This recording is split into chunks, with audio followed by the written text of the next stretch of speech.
គ្រប់ជំរាបសួរប្រិមិត្តបងប្អូនទាំងអស់នៅក្នុងបណ្ដាញសង្គម YouTube និង Facebook ថ្ងៃនេះ Channel Cambodia Military សូមលើកយករបាយការណ៍របស់ SIPRI ដែលចេញផ្សាយដោយ RFI ចុះថ្ងៃទី27ខែមករាឆ្នាំ2020ស្ដីអំពីទីផ្សារអាវុធចិនក្នុងពិភពលោកហើយសម្រាប់បងប្អូនដែលមិនទាន់បានចុច Subscribe សូមជួយចុច Subscribe និងចុចសញ្ញាកណ្ដឹងដើម្បីទទួលបាននូវការជូនដំណឹងរាល់ការផុសវីដេអូថ្មីៗបន្តទៀត SIPRI ចិនជាប្រទេសផលិតអាវុធចានលំដាប់ទី2និងជាប្រទេសនាំអាវុធចេញលំដាប់ទី5ក្នុងលោកនៅថ្ងៃច័ន្ទ27មករាឆ្នាំ2020វិទ្យាស្ថានស្រាវជ្រាវសន្តិភាពអន្តរជាតិ Stockholm ហៅកាត់ SIPRI បានផ្សព្វផ្សាយរបាយការណ៍មួយស្ដីពីការជួញដូរអាវុធនៅក្នុងប្រទេសចិនរបាយការណ៍បានបញ្ជាក់ថាចិនដែលកាលពី10ឆ្នាំមុនជាប្រទេសដែលពឹងលើការនាំអាវុធចូលពីបរទេសបានក្លាយជាប្រទេសផលិតអាវុធច្រើនលំដាប់ទី2និងជាប្រទេសដែលនាំអាវុធចេញលំដាប់ទី5ក្នុងលោកតែ SIPRI បានទទួលស្គាល់ពីការលំបាកក្នុងការទទួលបានទិន្នន័យដែលជឿទុកចិត្ត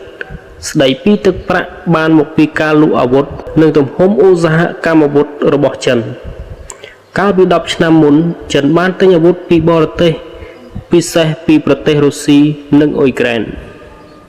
តែចាប់ពីពេលនេះតទៅប្រទេសយៈអាស៊ីមួយនេះ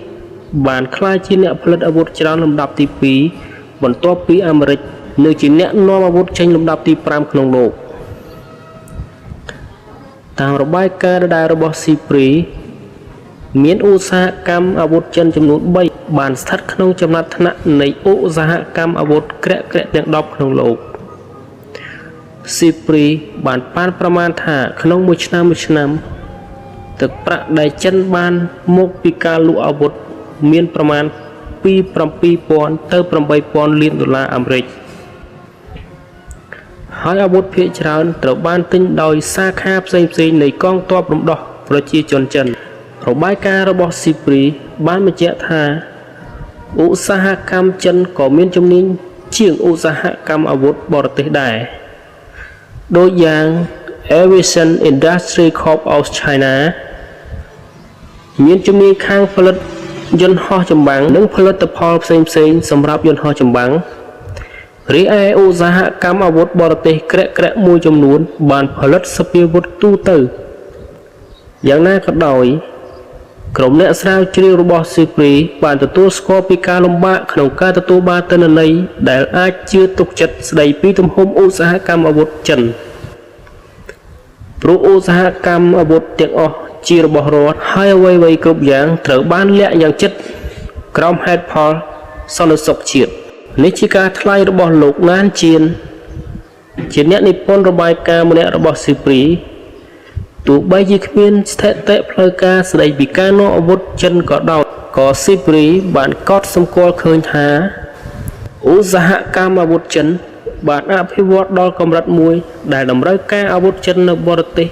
មានការកើនឡើង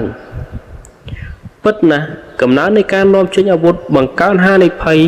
នៃការរីករាយសាយអាវុធតែវត្តមានរបស់ចិននៅក្នុងវិស័យមួយនេះកំពុងធ្វើឲ្យក្រុមអ្នកស្រាវជ្រាវរបស់ SIPRI ព្រួយបារម្ភជាពន់ពេក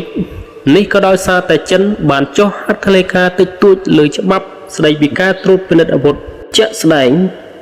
ចិនមិនបានចុះហត្ថលេខាលើសន្ធិសញ្ញាពាណិជ្ជកម្មអាវុធដែលអនុម័តក្នុងឆ្នាំ2013ដោយអង្គការសហប្រជាជាតិនោះទេប្រភពឯកសាររកស្រង់ចេញពី website RFI ហើយខ្ញុំក៏បានដាក់ link ជូតក្នុង description ជាចុងបញ្ចប់ខ្ញុំបាទសូមអរគុណនិងសូមអភ័យទោសនៅរាល់កំហុសឆ្គងដោយសេចក្តីណាមួយដល់បងប្អូនដែលតែងតែគាំទ្រនៅការផុស